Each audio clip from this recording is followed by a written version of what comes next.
संध्याकाळी 5:30 वाजता मी कामावरून घरी आले. घाईघाईने हातपाय धुतले आणि स्वयंपाकाची तयारी करू लागले.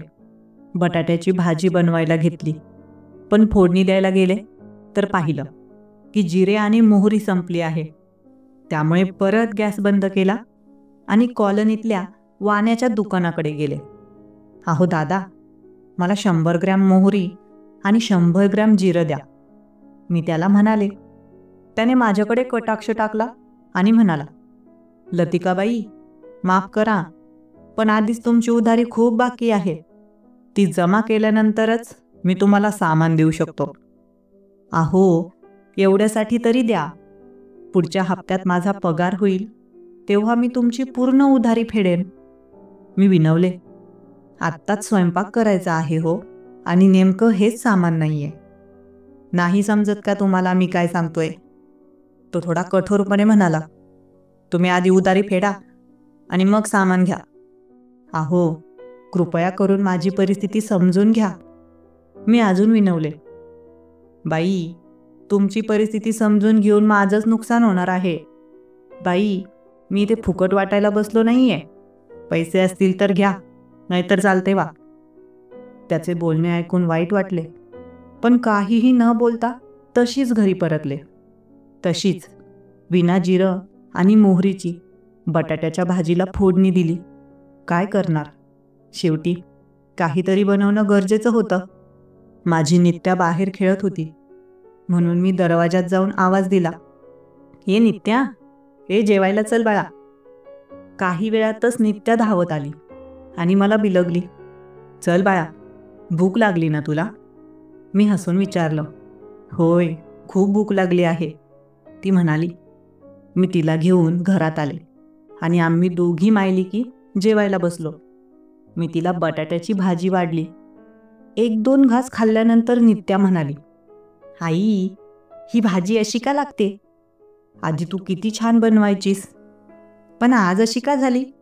माझ्या लगेच लक्षात आलं की मसाल्याचे पदार्थ कमी पडल्यामुळे भाजीला योग्य चव आलेली नव्हती. पण तिला समजावण्यासाठी मी म्हणाले, अगं बेटा, तुझ्या तोंडाला फोड आलाय ना, म्हणून तुला असं वाटत असेल. भाजी छानच आहे बघ. माझं बोलणं ऐकून नित्या खुशीने जेवायला लागली. जेवण आटोपल्यानंतर आम्ही दोघी मायलेकी झोपून गेलो. दुसऱ्या दिवशी सकाळी मी लवकर उठले, आंघोळ वगैरे करून तयार झाले. पण माझ्या मनात सतत एकच विचार होता, किराणा संपला आहे आणि नित्याच्या तोंडात फोडं झाले आहेत. तिला दवाखान्यातही न्यायचं आहे. पैशांची खूप गरज होती, पण माझा पगार मिळायला अजून बरेच दिवस बाकी होते. काय करावं काहीच कळत नव्हतं. तेव्हाच मला एक कल्पना सुचली. माझे कानातले झुमके गहाण ठेवून काही पैसे उचलावे, त्यातून किराणा घ्यायला, नित्याच्या उपचारांसाठी आणि थोडेफार खर्चासाठी मदत होईल. पुढील 2-3 महिन्यात पगार मिळाल्यावर झुमके सोडवता येतील. हा विचार मनाशी पक्का करून मी कपाट उघडलं आणि माझे 4 ग्रॅमचे झुमके बाहेर काढले.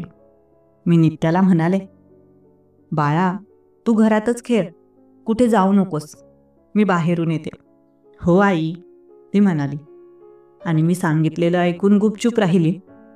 मी कानातले झुमके घेतले आणि सरळ आमच्या कॉलनीच्या कोपऱ्यावर असलेल्या पतपेढीकडे गेले.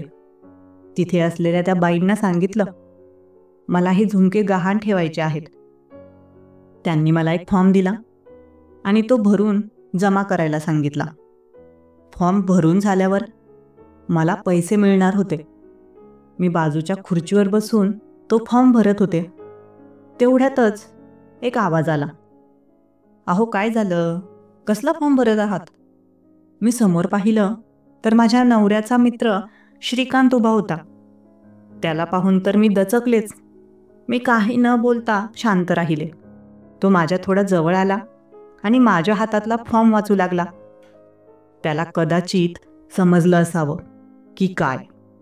हा वहिनी, काय गहाण ठेवत आहात तुम्ही?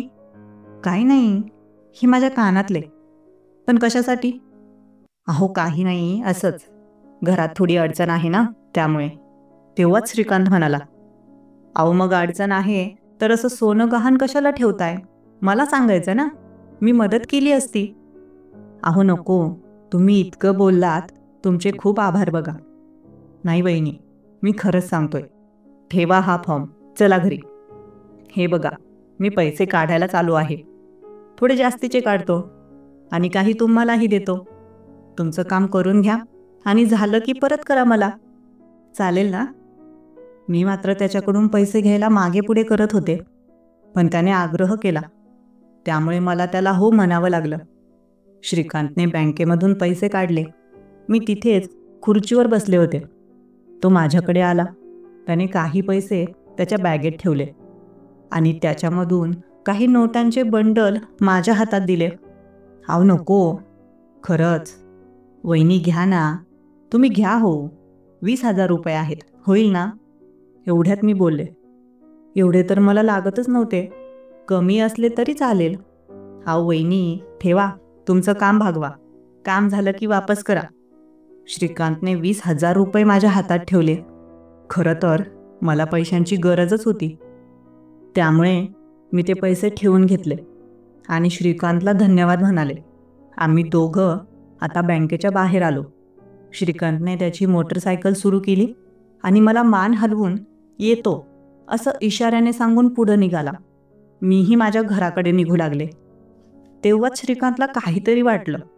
त्याने लगेचच गाडी थांबवली, परत माझ्याकडे आला आणि म्हणाला, अहो लतिका वहिनी, चला, सोडून देतो तुम्हाला. मी म्हणाले, नाही नाही, मी जाते ना, पायी जाते, जवळच तर आहे. त्यावर तो म्हणाला, एवढं काय त्यात? अहो चला, सोडतो, तिकडेच जायचं आहे मलाही, चला बसा लवकर. मग मी माझी साडी व्यवस्थित करून त्याच्या मोटरसायकलच्या मागे बसले. बसलात का? असं त्याने विचारलं. हो हो, बसले. बरं, चालू करतो. तो म्हणाला, हो हो, करा, असं मी त्याला सांगितलं. श्रीकांतने गाडी चालू केली आणि हळूहळू चालवू लागला. त्यावेळेस मी खात्री केली होती की त्याच्यापासून थोडं लांब बसायचं म्हणून. त्यामुळे आमच्यात थोडं अंतर ठेवलं. काही मिनिटांतच त्याने गाडी आमच्या घराजवळ आणली. मी खाली उतरले आणि श्रीकांत म्हणाला, चला, येतो. हो थांबा, आला आहात तर या ना घरात, चहा तरी घेऊन जा. तो म्हणाला, अहो नको नको. का नाही? असं तर मुळीच नाही चालणार, यावंच लागेल तुम्हाला. असं म्हणून मग त्याने नंतर होकार दिला आणि बाजूला गाडी लावली. आता मी दाराजवळ येऊन उभी राहिले. तोही माझ्या मागे आला. आम्ही दोघं घरात आलो. माझी नित्या घरात मस्त खेळत होती. आज रविवार असल्याने तिला सुट्टीच होती. कोपऱ्यात पडलेली खुर्ची थोडी बाहेर हलवून मी श्रीकांतला म्हणाले, अहो बसा ना. श्रीकांत लगेच खुर्चीवर बसला. माझ्या नित्याला विचारू लागला, बाळा कशी आहेस तू? नित्याने उत्तर दिलं, मी छान आहे. तुम्ही कसे आहात अंकल? मी देखील छान आहे नित्या. श्रीकांतला ओळखायचं कारण म्हणजे तो माझ्या नवऱ्याचा मित्रच होता. पण माझे पती गेले तेव्हापासून श्रीकांतचं आमच्या घरी येणं जाणं कमी झालं. सुरुवातीला तो नेहमी नवऱ्यासोबत येत असे, पण माझे पती गेल्याने तेव्हापासून श्रीकांत क्वचितच येत असे. क्वचित म्हणजे काय? येतच नव्हता. बरं बसा, मी चहा ठेवते. एवढं बोलून मी किचनमध्ये गेले. श्रीकांत तिथेच बाहेर बसला होता. मी गॅस सुरू केला आणि पटकन चहा बनवायला लागले. गॅसवर चहा ठेवून परत पुढच्या खोलीत आले. श्रीकांतने विचारलं, नित्या आता शाळेत जायला लागली वाटतं? हो, 2रीला जाते ती आता. असं का? छान आहे. नित्या, तुझ्या शाळेचं नाव काय ग? नित्या लगेच म्हणाली, कल्पतरू विद्यामंदिर. हो का? छान आहे. बघ ना श्रीकांत, आता तुम्ही आमच्या घराकडे येतच नाही. मी म्हणाले, नाही वहिनी, असं काही नाही. तो म्हणाला, पण त्यालाही माहिती होतं की त्याचं आमच्या घरी येणं जाणं आता कमी झालं आहे. तरी तोही काय बोलणार, म्हणून त्याने तोडकं मोडकं उत्तर दिलं. बरं, चहा आणते. मी लगेच किचनमध्ये गेले. चहा उकळला होता. मी 2 कपांमध्ये चहा गाळून पुढच्या खोलीत आले. 1 कप श्रीकांतच्या हातात दिला आणि दुसरा कप माझ्या हातात घेतला. श्रीकांतने चहा प्यायला सुरुवात केली. मीही चहा पिऊ लागले. 2 घोट घेताच श्रीकांत म्हणाला, "वहिनी, बघा, तुमच्या हातचा चहा म्हणजे एकदम नंबर 1. असा चहा तर कुठेच मिळत नाही. ही चव फक्त तुमच्या घरातच मिळते." "हो का? तुम्ही तर अगदी माझ्या चहाचं जास्तच कौतुक करता." मी हसून म्हणाले, "नाही नाही, जे खरं आहे तेच सांगतोय." तो म्हणाला. त्याचं असं बोलणं ऐकून खरंच मला खूप समाधान वाटलं. श्रीकांतचा चहा पिऊन झाला. मी त्याच्या हातातला कप घेतला आणि दोन्ही कप किचनमध्ये ठेवून आले. "श्रीकांत, खरंच तुमची खूप आभारी आहे. बघा, मला खरंच अर्जंट पैशांची गरज होती. त्यामुळेच मी माझी ती कानातली गहाण ठेवायला गेले होते." "अहो वहिनी, असं काही असलं तर मला सांगायचं ना, फोन करायचा. एक फोन केला असता तर मी लगेच आलो असतो की." "अहो, पण असं मागायला बरं वाटत नाही. त्यात काय एवढं, गरज कोणालाही पडते. आज तुम्हाला गरज आहे, उद्या मला लागणार नाही का? सर्व दिवस काही सारखे नाहीत. कधी सुख असतं तर कधी दुःख, हे चालूच असतं." श्रीकांत खूप मोठ्या मोठ्या गोष्टी करत होता. "हो, खरं आहे तुमचं. आणि वहिनी, कामाला जायला लागला काय तुम्ही आता?" "हो, जाते ना, कापड दुकानात. आज रविवार आहे, त्यामुळे सुट्टी आहे." "हो का? माझीही सुट्टी आहे बघा आज." "असं का? तुमचं कसं चाललंय व्यवसाय?" "छान चाललंय." श्रीकांतचा फळ विकण्याचा व्यवसाय होता. बाजारात त्याचं फळाचं दुकान होतं. "बघा ना श्रीकांत, आता तुमचे मित्र नाहीत तर तुम्ही देखील येत नाहीत." "नाही वहिनी, असं काही नाही. येत जाईल ना मध्ये मध्ये." "बरं, हो नक्कीच." काही वेळ आम्ही गप्पा मारल्या. "बरं, निघतो मी आता." "हो हो. आणि हो वहिनी, काही काम असलं, काही नडलं तर कधीही फोन करा. माझा नंबर आहे ना तुमच्याकडे?" "नाही, तुमचा नंबर कुठे आहे?" "बरं, घ्या मग माझा नंबर." मी लगेचच टेबलावरून माझा मोबाईल उचलला आणि श्रीकांतचा नंबर मोबाईलमध्ये टाईप केला. त्याला मिस कॉल दिला. श्रीकांतचा मोबाईल खिशातच होता, त्यामुळे लगेच रिंग वाजली. "हो बघा, आला नंबर." "ठीक आहे, येतो मग मी." "हो हो, या." श्रीकांत गेला. पण माझ्या मनात त्याच्याच विचारांचे चक्र सुरू होते. तो माझ्या नवऱ्याचा खूप चांगला मित्र होता. श्रीकांत आणि माझे पती एकाच गावचे होते. काही वर्षांपूर्वी ते दोघं शहरात कामासाठी आले आणि इथेच स्थायिक झाले. माझे पती करोना काळात आम्हाला सोडून गेले. त्यामुळे तेव्हापासून माझं आयुष्य खूप एकाकी पडलं. पण आता मुलीसाठी स्वतःला सांभाळावं लागणार होतं. आता ती मोठी झाली आहे, दुसरीला जायला लागली आहे. गावात आमची शेती आहे, पण माझे सासू सासरेही वारले आहेत. मला शेतीची काहीही समज नाही.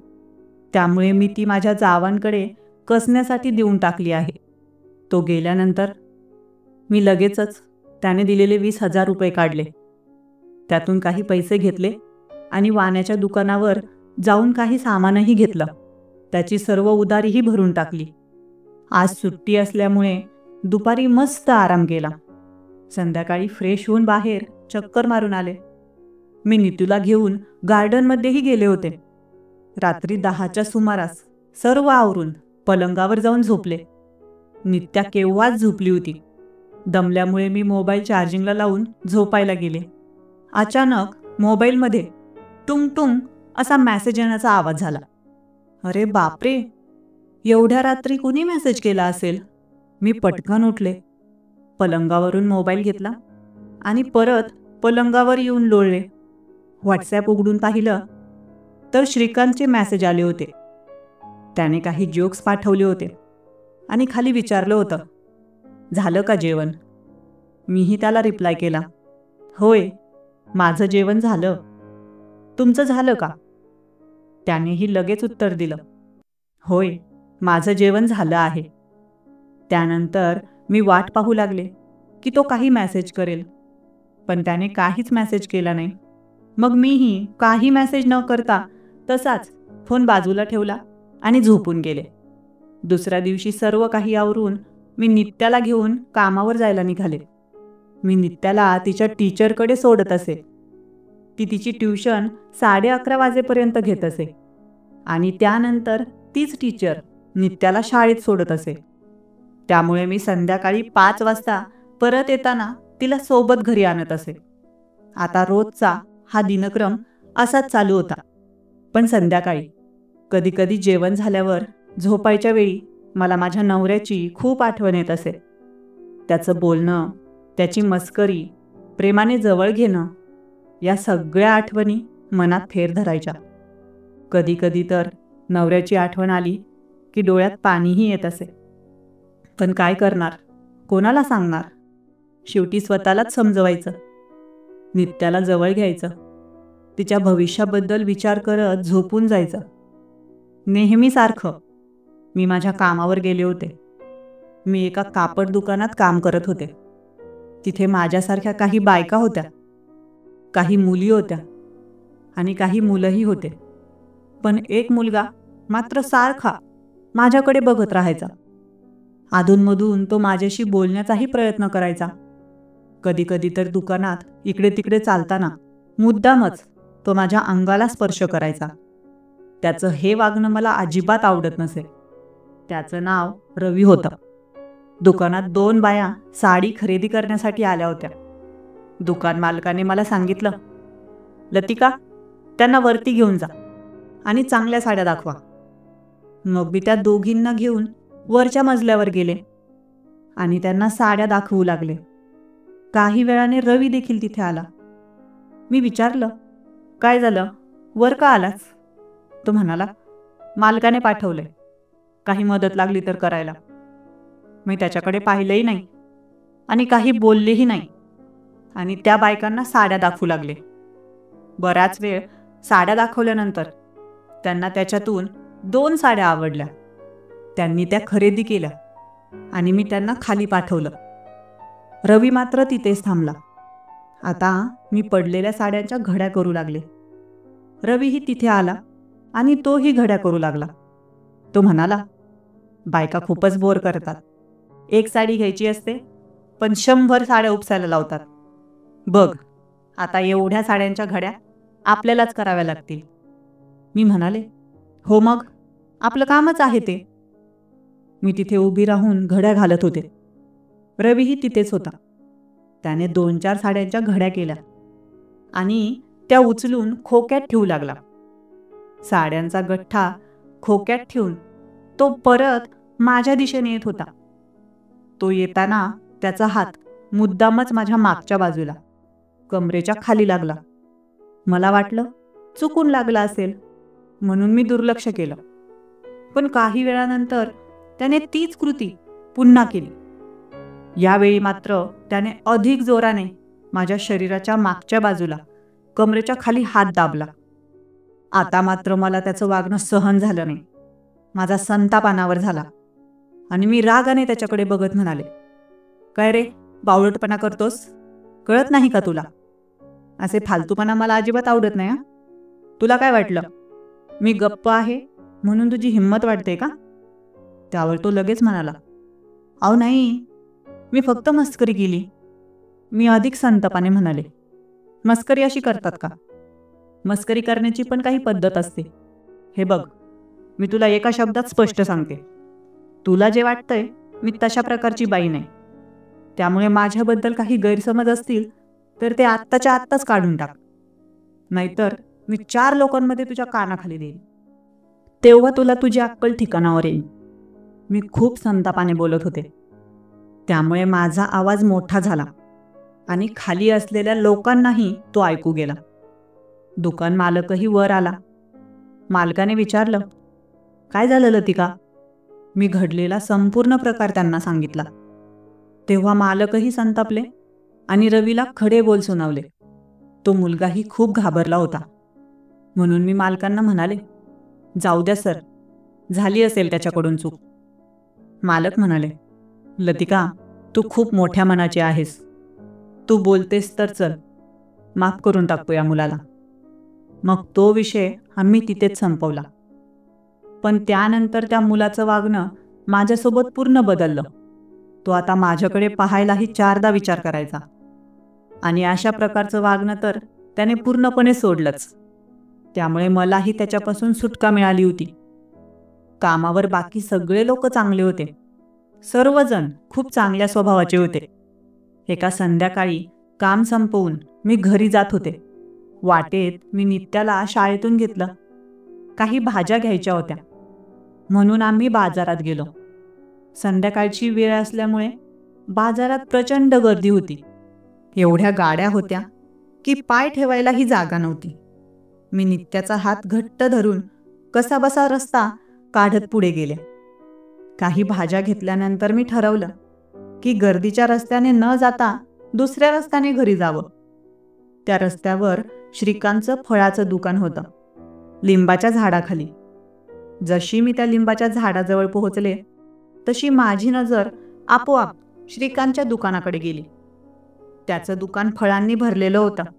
सगळी फळं व्यवस्थित रचलेली होती आणि दिसायलाही ताजी व आकर्षक वाटत होती. तो गिरायकांना फळं देण्यात व्यस्त होता, त्यामुळे त्याचं लक्ष माझ्याकडे नव्हतं. मग मी विचार केला, चला आपणही काही फळं घेऊया. नित्याला पपई खूप आवडते. काही पावलं चालून श्रीकांतच्या दुकानाजवळ पोहोचले आणि लगेच त्याचं लक्ष माझ्याकडे गेलं. मला पाहून तो म्हणाला, अरे बापरे, अचानक आज तुमची स्वारी आमच्या दुकानावर? लतिका वहिनी, काय झालं? आज सूर्य चुकीच्या दिशेला उगवला आहे का? त्याची ही मस्करी ऐकून मी खूपच लाजले. अगं बाई, तुम्ही तर खूप मस्करी करता. आता यायचं नाही का काय तुमच्या दुकानावर?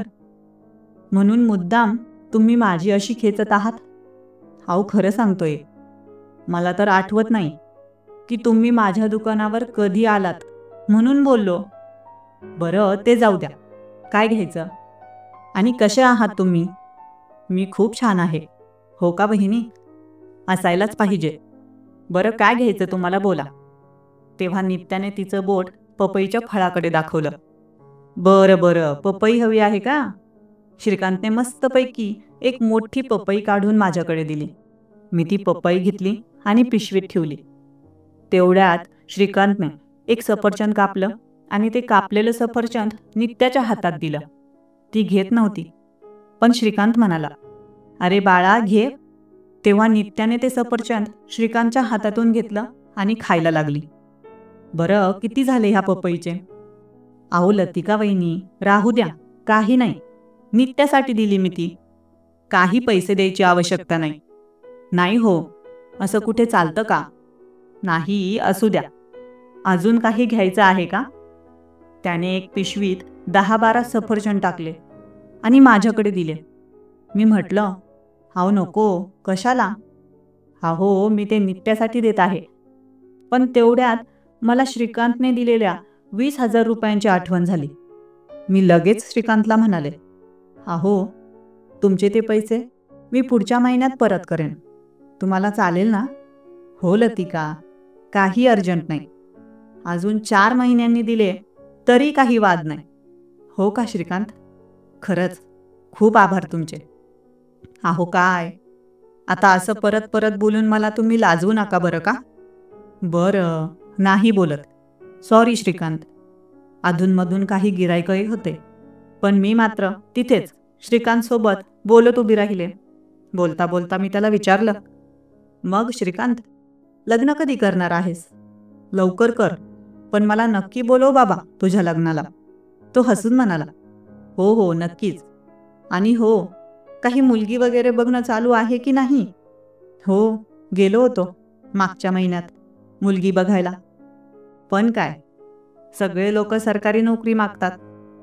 आता सरकारी नोकरी नसली तर मुलीच्या आईवडिलांच्या चेहऱ्यावर लगेचच 12 वाजतात. त्यांना असा मुलगा पाहिजे ज्याच्याकडे सरकारी नोकरी असावी. आणि मी एक साधा फळ विक्रेता, त्यामुळे खूप अडचणी येत आहेत. लोकांच्या अपेक्षा खूप वाढल्या आहेत. काही जण तर 4-4 लाख रुपये मागतात. बरं ठीक आहे, एवढे पैसेही देऊ, पण मुलगी पण तशी हवी ना? लतिका वहिनी, आता काळ्या कुळ्या पोरींचेही आई वडील एवढे भाव खाऊ लागले आहेत, वरून 4-4 लाख रुपये मागतात. तुम्हीच सांगा, हे योग्य आहे का? मी म्हणाले, नाही रे श्रीकांत, अगदी खरं बोलतोयस. पण काय करणार, सध्या लग्नासाठी मुली कमी आहेत. त्यामुळे मुलींच्या आईवडिलांचे आणि मुलींचे खूपच नखरे वाढले आहेत. हे मात्र खरं आहे. बरं श्रीकांत, तू जेवणाचं कसं करतोस? हा वहिनी, आई काही महिन्यांपासून इथेच होती, त्यामुळे खाण्याचं काही टेन्शन नव्हतं.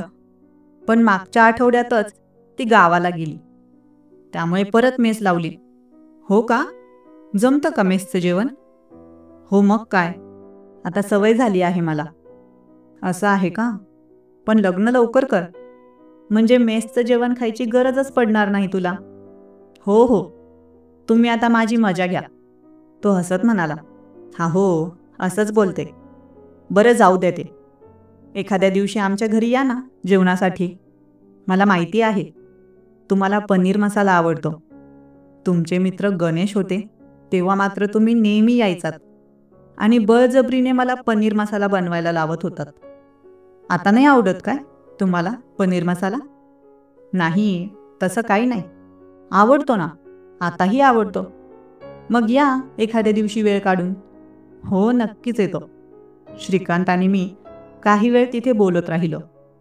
थोड्या वेळाने मी आणि नित्या घरी निघून आलो. संध्याकाळचे जेवण आटोपून मी पलंगावर जाऊन झोपले. मोबाईल हातातच होता. थोडेफार व्हिडिओ वगैरे बघितले आणि आता झोपतेच असं वाटत असतानाच रात्रीचे 10:30 वाजले. तेवढ्यातच व्हॉट्सॲपवर श्रीकांतचा मेसेज आला. मग झालं का जेवण? मी रिप्लाय केला. हो हो, झालं जेवण. आणि तुमचं? हो, माझंही झालं. श्रीकांतने उत्तर दिलं. झोपत आहात की काय लतिका तुम्ही? नाही नाही, झोपत होते, पण झोप मात्र लागत नाहीये. हो का? मलाही झोप येत नाहीये. तिकडून श्रीकांतने मेसेज केला. फोन करू का तुम्हाला? मी काही वेळ रिप्लाय केला नाही आणि मग थोडा वेळ विचार करून ओके असा रिप्लाय दिला. श्रीकांतने लगेचच माझ्या फोनवर फोन केला. मग आम्ही एकमेकांशी बोलू लागलो. तो खूप मन लावून बोलत होता आणि माझी विचारपूस करत होता. त्याच्याशी बोलून मलाही खूप छान वाटत होतं. बोलता बोलता श्रीकांत म्हणाला, अहो उद्या आमच्या दुकानावर नक्की या फळं घ्यायला. उद्या खूप छान माल येणार आहे. सफरचंद आणि अननस सुद्धा. अननसाचा ज्यूस तर मस्त लागतो बघा. आम्ही अजून काही वेळ गप्पा मारल्या. नंतर मी त्याला गुड नाईट म्हटलं, तर त्यानेही मला गुड नाईट म्हणत त्यासोबत जोडून सांगितलं, मग उद्या संध्याकाळी घरी जाताना दुकानावर या बरं. मी हसून हो हो नक्कीच, बाय म्हणाले आणि फोन कट केला. मग डोळे मिटून झोपू लागले. पण माहिती नाही का, सतत श्रीकांतचा विचार मनात येत होता. त्याचं बोलणं वागणं खूप छान होतं. तो नेहमी मला खूप मान देऊन बोलायचा, त्यामुळे त्याच्याशी बोलून वेगळंच समाधान मिळायचं. तेवढ्यातच माझ्या मोबाईलची घंटी परत वाजली. मी पटकन व्हॉट्सॲप उघडलं. पाहिलं तर श्रीकांतचा मेसेज आलेला होता. उत्सुकतेने मेसेज उघडला तर त्याने गुड नाईटचा एक फोटो पाठवला होता. त्या फोटोत एक मुलगा आणि मुलगी एकमेकांना आलिंगन देत होते आणि बाजूला मोठ्या अक्षरात गुड नाईट लिहिलं होतं. आज मी फिकट चॉकलेटी रंगाची साडी नेसली होती आणि त्यावर मॅचिंग रंगाचं ब्लाऊज होतं. एकदा स्वतःकडे पाहिलं, साडी व्यवस्थित केली आणि पुढे चालू लागले. जशी मी त्याच्या दुकानावर पोहोचले, तो मला पाहून गालातल्या गालात हसला. मीही त्याला स्माईल केली. तो म्हणाला, हे बघा, आज खूप छान पपई आल्या आहेत. सफरचंदही खूप छान आहेत. त्याने काही सफरचंद पिशवीत टाकले आणि माझ्याकडे दिले. मी म्हणाले, नको नको, मी काही घ्यायला नाही आले, मी फक्त असंच आले. त्यावर तो हसत म्हणाला, मग घ्या ना, काय झालं त्यात? तुम्ही नका खाऊ आणि मी तुम्हाला देऊ खायला? हो ना. इतक्यात श्रीकांतने दुकानावर उभे असलेले 1-2 ग्राहक पाहिले आणि त्यांना सामान दिले. मग तो माझ्यासोबत बोलू लागला. बोलता बोलता तो म्हणाला, एक सांगू का? मी म्हणाले, बोला ना. तो हसत म्हणाला, ही साडी ना तुमच्यावर खूप छान दिसते. मी थोडीशी हसून म्हणाले, अगं बाई, ही साडी तर जुनी आहे. तो थोडा मिश्किलपणे म्हणाला, हो का? पण खूप छान दिसते तुम्हाला. मी थोडी आश्चर्यचकित होत त्याच्याकडे पाहिलं आणि विचारलं, म्हणजे? तो हसून म्हणाला, म्हणजे ही साडी तुम्हाला खूप छान दिसते असं म्हणायचं आहे मला. मी हसत म्हणाले, हो का? थँक्यू श्रीकांत. हो बोला ना. परवा रविवार आहे. संध्याकाळी मस्तपैकी जेवायला या आमच्याकडे. हो हो, नक्कीच येईल. एवढं बोलून मी घरी निघून आले. जेवण झाल्यावर श्रीकांतचा मेसेज आला आणि त्याच्याशी फोनवर बोलणंही झालं. आता तो माझ्याशी खूप छान बोलायचा. मला देखील त्याच्याशी बोलल्यावर खूप छान वाटायचं. आमच्यातील जवळीकता दिवसेंदिवस वाढत होती. रविवारचा दिवस उजाडला. मला चांगलंच लक्षात होतं की आज मी श्रीकांतला जेवणासाठी बोलावलं आहे. पण तो येईल की नाही याबद्दल माझ्या मनात थोडी शंका होती. कारण त्याचं फळांचं दुकान होतं. त्यामुळे बाजारात जाऊन फळं भरणं, गाडी आवरणं आणि रोजच्या दगदगीत तो खूप जमून जात असे. रविवारी तो विश्रांती घेतो हे मला माहिती होतं. त्यामुळे संध्याकाळी तो खरंच येईल का याची खात्री नव्हती. दुपारी 4 वाजता मी त्याला एक मेसेज केला, श्रीकांत, आज रविवार आहे. संध्याकाळी येणार आहेस का जेवायला? मी स्वयंपाकाची तयारी करून ठेवते. त्याने लगेच उत्तर दिलं, हो नक्कीच, येणार आहे ना. त्याच्या होकारामुळे मी उत्साहात स्वयंपाकाची तयारी सुरू केली. पनीर मसाला, कढी आणि मसाले भात असा खास बेत ठरवला. संध्याकाळी 5 वाजता स्वयंपाकाला सुरुवात केली आणि 7 पर्यंत सगळं तयार झालं. आता फक्त श्रीकांतच्या येण्याची वाट पाहायची होती. खूप वेळ वाट पाहिली, पण तो काही आला नाही. तो येईल की नाही अशी शंका पुन्हा मनात आली. पण बरोबर 8 वाजता तो माझ्या दारात येऊन पोहोचला. श्रीकांतला आलेलं पाहून मी खूप खुश झाले. तो घरात आला. त्याला बसण्यासाठी खुर्ची दिली आणि म्हणाले, मला वाटलं श्रीकांत तुम्ही येणार नक्की नाही. शंका वाटत होती. त्यावर तो हसतच म्हणाला, अहो वहिनी, असं नाही. असं कसं होईल? तुम्हाला सांगितलं आणि न आलो असं कधी होईल का? लतिका वहिनी, मी तर येतच होतो, पण रस्त्यात ना थोडा प्रॉब्लेम झाला म्हणून उशीर झाला. बरं, चहा ठेवू का तुम्हाला? मी विचारलं. नाही नाही, चहा झाला आहे माझा. बरं, आणि हो श्रीकांत, तुम्हाला एक सांगू का? हो सांगा ना. तुम्ही मला फक्त लतिका म्हटलं तरी चालेल. एवढं बोलून मी थोडंसं हसले. श्रीकांत म्हणाला, हो चालेल, लतिका म्हणायला तर मला चांगलंच वाटेल. खूप गोड नाव आहे तुमचं. हो का?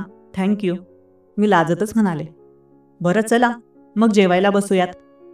मी म्हणाले, हो हो चला. श्रीकांत उत्साहात म्हणाला. मी मस्त जेवण वाढलं. आम्ही दोघं खालीच मांडी घालून जेवायला बसलो. माझी मुलगी नित्या जेवण करून झोपली होती. श्रीकांतने जेवायला सुरुवात केली. 2-3 घास खाल्ले आणि लगेचच माझ्या स्वयंपाकाची तारीफ करू लागला. बघा लतिका, असा स्वयंपाक आणि असं पनीर मसाला फक्त तुमच्याकडेच मिळतो. मी इतक्या ढाब्यांवर आणि वेगवेगळ्या ठिकाणी जेवलो आहे, पण अशी चव कुठेच मिळाली नाही. आणि कढी ती तर एकदम नंबर 1 आहे. घ्या ना मग अजून. मी हसतच म्हणाले. आणि लगेचच 2 चमचे कढी आणि पनीरची भाजी त्याच्या ताटात वाढली. श्रीकांत भुकेलेला असावा. त्याने पोटभर जेवण केलं. मीही त्याच्यासोबत जेवले. जेवण झाल्यावर मी लवकर भांडी उचलली आणि स्वयंपाकघरात ठेवून आले. मग आम्ही दोघं सोफ्यावर बसलो आणि गप्पा मारू लागलो. माझा सोफा लहानच होता. फक्त 2 जण बसू शकतील एवढीच जागा होती. त्यामुळे श्रीकांत एका कोपऱ्यात आणि मी दुसऱ्या कोपऱ्यात बसले होते. मध्ये फारशी जागा शिल्लक नव्हती. श्रीकांत आणि माझं बोलणं सुरू होतं. तेवढ्यातच तो म्हणाला, वहिनी, एक जोक ऐकवू का तुम्हाला? ऐकवा ना. मी उत्सुकतेने म्हणाले. जोक हिंदीत आहे. तुम्हाला मोबाईलवरून वाचून दाखवतो बघा. हो हो चालेल. श्रीकांतने जोक वाचायला सुरुवात केली.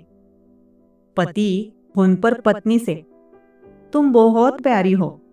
उस पर पत्नी कहती है, थैंक्स. तो पति कहता है, तुम बिल्कुल राजकुमारी जैसी हो। पत्नी उसे कहती है, थैंक यू सो मच। और बताओ क्या कर रहे हो? उस पर पति कहता है, खाली बैठा था, सोचा मजाक ही कर लू। हा जोक ऐकताच मला जोरात हसू आलं आणि श्रीकांतही माझ्यासोबत खळखळून हसू लागला. हसता हसता मी थोडी त्याच्या जवळ सरकले आणि त्याच्या खांद्यावर हलकीशी मस्करीत चापट मारली. आता आम्ही दोघं खूप मोकळेपणाने बोलत होतो. तेवढ्यातच श्रीकांत म्हणाला, अरे लतिका, तू साडी बदललीस का? संध्याकाळी मी आलो होतो तेव्हा वेगळी साडी नेसली होती आणि आता ही दुसरीच आहे. मी गोंधळले आणि विचारलं, ही चांगली नाहीये का? नाही नाही, छान आहे. उलट ही साडी तर त्या पहिलीपेक्षा जास्त छान दिसते तुमच्यावर, तो कौतुकाने म्हणाला. एवढं ऐकून मी खाली मान केली आणि थोडीशी लाजले. श्रीकांत थोडा माझ्याजवळ सरकला आणि म्हणाला, काल नाही का मी बाजाराकडे गेलो होतो, तिथे एवढ्या छान छान साड्या होत्या, अगदी भारी आणि महागड्या. मला वाटलं होतं तुमच्यासाठी एक साडी घ्यावी, पण म्हटलं तुम्हाला आवडणार नाही म्हणून घेतली नाही. मी हसत म्हणाले, बस झालं, नका मस्करी करू. साडीचा विषय निघाला आणि लगेच काहीही काय. मला माहिती नाही का तुम्ही स्टोरी बनवण्यात एक नंबर आहात? असं नाही, खरं सांगतोय मी. बघा, फोटो दाखवू का? त्याने लगेच मोबाईल काढला आणि त्याच्या गॅलरीतले साडीच्या दुकानातले फोटो दाखवले. मी ते फोटो पाहू लागले. खरोखर खूप छान साड्या दिसत होत्या. हे बघा, हे फोटो मी कालच काढले आहेत. ही बघा तारीख आणि वेळ. मी त्याच्या मोबाईलकडे पाहिलं. खरंच कालचीच तारीख दिसत होती. सॉरी बरं का, मी मस्करीतच बोलले. तुम्ही काही वाईट वाटून घेऊ नका. नाही नाही, त्यात काही नाही. पण साड्या खूप छान आहेत ना लतिका? हो, खरंच छान आहेत. आम्ही दोघं अगदी जवळ बसलो होतो. त्याने एक हात सोफ्यावर माझ्या खांद्याच्या मागे ठेवला होता. हळूच तो हात त्याने माझ्या खांद्यावर टेकवला. त्याचा स्पर्श मला खूप छान वाटला, पण मी तशीच शांत बसून राहिले. हळूहळू त्याने माझ्या खांद्यावर हात घट्ट केला आणि मला हलकंसं त्याच्याकडे ओढलं. मीही खूप हलक्या अंगाने बसले होते, त्यामुळे सहजच त्याच्याकडे झुकले. आता त्याने हळूच माझ्या खांद्यावर चेहरा टेकवला आणि माझ्या अंगाला त्याच्या ओठांचा हलकासा स्पर्श झाला. मी मात्र शांतच बसले होते. माझ्या नाजूक अंगावर झालेला त्याचा तो स्पर्श हवा हवासा वाटत होता. मला असंही वाटत होतं की त्याला थांबवावं, पण माझं शरीर काही वेगळं म्हणत होतं, तर माझं मन काही वेगळंच. शरीराचा आणि मनाचा तालमेल आता बसत नव्हता. शरीर मनाचं ऐकण्याच्या तयारीतच नव्हतं. माझ्या मनात अशी प्रचंड दुविधा असतानाच त्याने माझे केस बाजूला केले आणि हळूच माझ्या मानेजवळ एक सौम्य चुंबन घेतलं. अचानकच माझ्या तोंडून आवाज निघाला, आई ग श्रीकांत, काय करत आहेस तू? तो हसत म्हणाला, काहीच नाही लतिका. त्याचा डावा हात अजूनही माझ्या खांद्यावर होता. त्याने मला अलगद जवळ घेतलं आणि मीही त्याच्या मिठीत सहज शिरले. माझा खांदा त्याच्या खांद्याला टेकला. हळूच तो माझ्या कानाजवळ आला आणि हलक्या स्वरात म्हणाला, लतिका, एक सांगू का?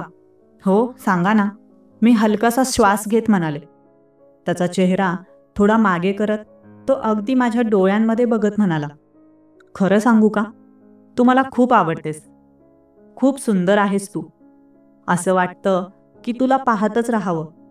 मी काहीच बोलले नाही, पण श्रीकांतने बोललेले शब्द मला खूप आवडले. कितीतरी वर्षांनंतर कोणीतरी माझी अशी स्तुती करत होतं, ज्या शब्दांमध्ये काहीतरी खास होतं, जे मनाला स्पर्श करून गेलं. श्रीकांतने हळूच त्याचे ओठ माझ्या ओठाजवळ आणले. आमचे दोघांचे ओठ थरथरू लागले होते. आमच्या शरीरातून एक वेगळीच उष्णता जाणवत होती. त्याने मला अजून जवळ ओढलं आणि हलकेच माझा पदर बाजूला करत गळ्याखाली हळूवार चुंबन घेतलं. मी नकळत त्याच्या केसांमध्ये बोटं फिरवू लागले. त्याचा स्पर्श मला खूप वेगळा वाटत होता, हवा हवासा, उबदार. आता आम्ही दोघं पूर्णपणे एकमेकांमध्ये हरवून गेलो होतो. वेळेचं आणि कशाचंच भान राहिलं नव्हतं. तशीही रात्रीची वेळ होती आणि दरवाजा बंदच होता. त्या रात्री आम्ही दोघं प्रेमाच्या नाजूक क्षणांमध्ये हरवून गेलो. कितीतरी वर्षांनंतर श्रीकांतने मला एवढं प्रेम दिलं, जे मी आधी अनुभवलं नव्हतं. रात्रभर आम्ही एकमेकांपासून वेगळे झालोच नाही. कधी हॉलमधून माझ्या खोलीत गेलो तेही लक्षात आलं नाही. खूप उशिरा, रात्री 4 वाजता मला झोप लागली असावी. जेव्हा जाग आली तेव्हा मी पाहिलं, श्रीकांत माझ्या शेजारी होता. आमच्या दोघांच्या अंगावर एकच चादर पांघरलेली होती. क्षणभर माझ्या मनात भावना दाटून आल्या. मी पटकन उठले, कपडे उचलले आणि बाथरूममध्ये पळाले. बाथरूममध्ये जाऊन छान मस्त आंघोळ केली. कालच्या प्रत्येक क्षणाची आठवण होत होती. ते स्पर्श, ते क्षण, ती जवळीकता. काही वेळाने मी लांबूनच श्रीकांतला उठवण्यासाठी आवाज दिला. तोही हळूहळू उठला आणि त्यानेही माझ्याच घरात आंघोळ केली.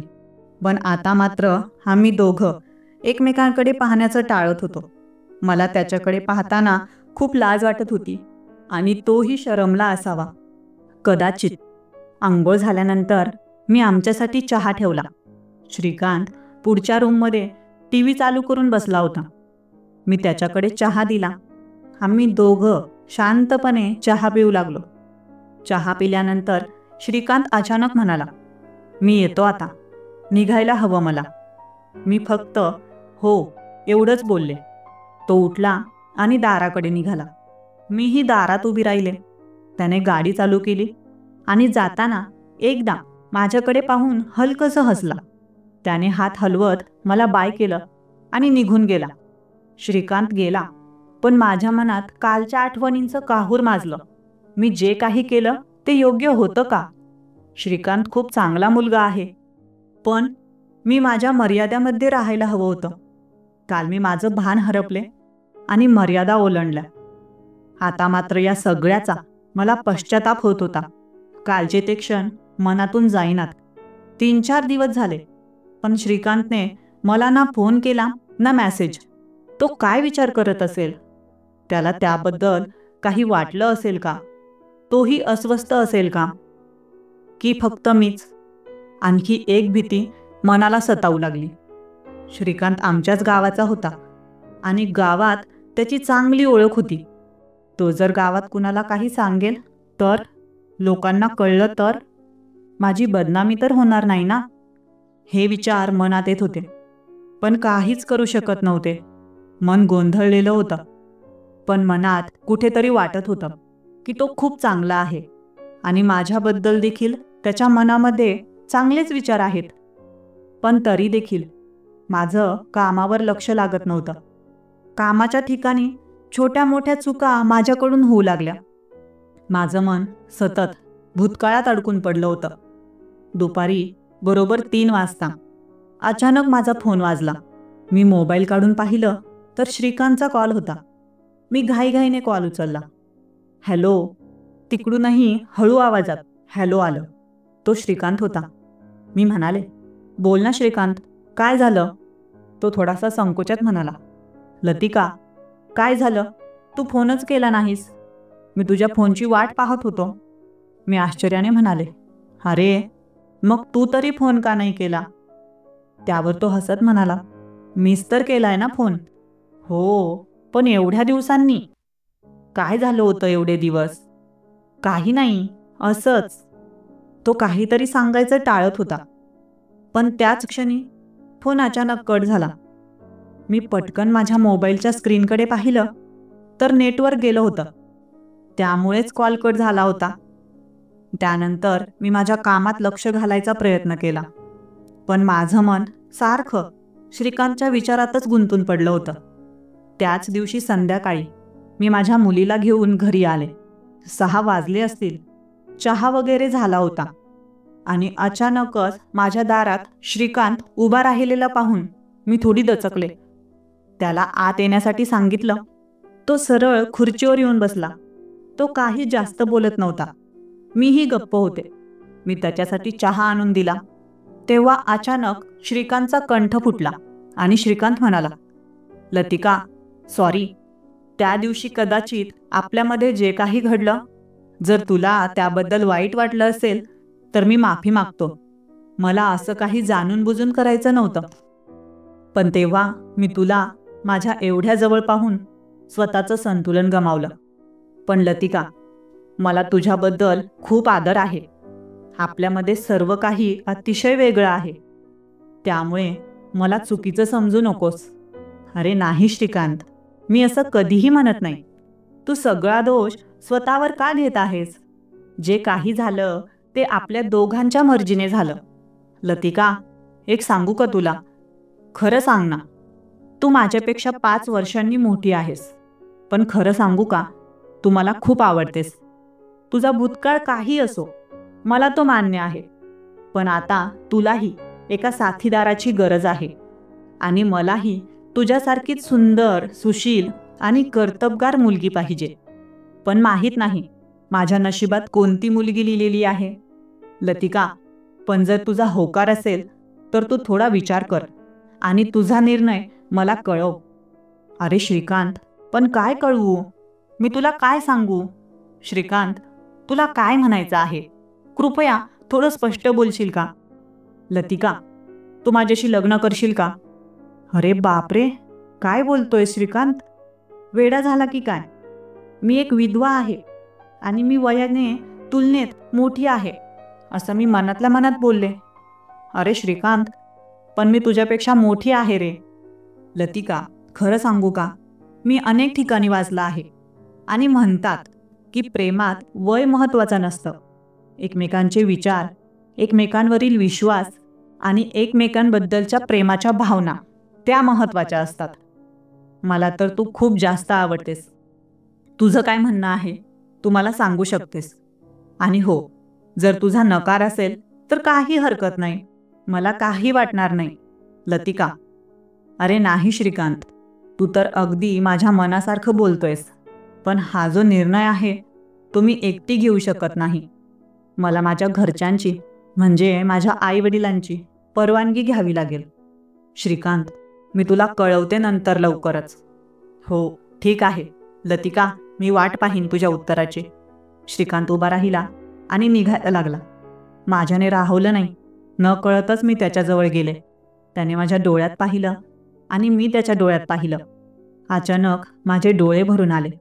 मी त्याच्या जवळ सरकले आणि अलगद त्याला मिठी मारली. त्याच्या खांद्यावर डोकं ठेवलं.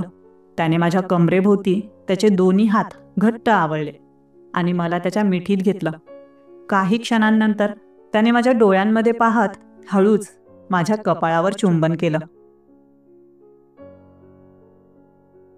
प्रेम म्हणजे काय? तर प्रेम ही एक अशी भावना आहे जी कोणत्याही बंधनात अडकत नाही, कोणत्याही अटींवर अवलंबून नसते. ती मनाच्या खोल तळातून उमटणारी जाणीव असते, जी आपल्याला दुसऱ्याच्या सुखदुःखांशी जोडून टाकते. प्रेम हा केवळ आकर्षणाचा विषय नाही, तर समजूतदारपणा, आपुलकी, त्याग आणि विश्वासाचा मिलाप आहे. जेव्हा आपण कोणावर प्रेम करतो तेव्हा त्याच्या प्रत्येक आनंदात आपल्याला आनंद मिळतो आणि त्याच्या दुःखात आपणही व्याकुळ होतो. प्रेम म्हणजे फक्त शब्दांचे आदानप्रदान नव्हे, तर एकमेकांसाठी असलेली निस्वार्थ भावना. आईचं मुलावर असलेलं ममत्व, दोन मित्रांमधील घट्ट मैत्री, नवरा बायकोमधील नातं, भावंडांमधील आपुलकी, हे सगळे प्रेमाचेच विविध पैलू आहेत. प्रेम हे केवळ गोड क्षणांचा संग्रह नाही, तर संकटांच्या काळातही एकमेकांना धरून ठेवण्याची ताकद आहे. खरं प्रेम कोणालाही बदलण्याचा प्रयत्न करत नाही, तर त्याला तसंच स्वीकारतं. ते हळूहळू वाढत जातं, काळाच्या ओघात अधिक गहिरं होत जातं. म्हणूनच प्रेम ही फक्त भावना नसून ती एक जाणीव, एक अनुभूती आहे, जी आयुष्याला खरा अर्थ देते.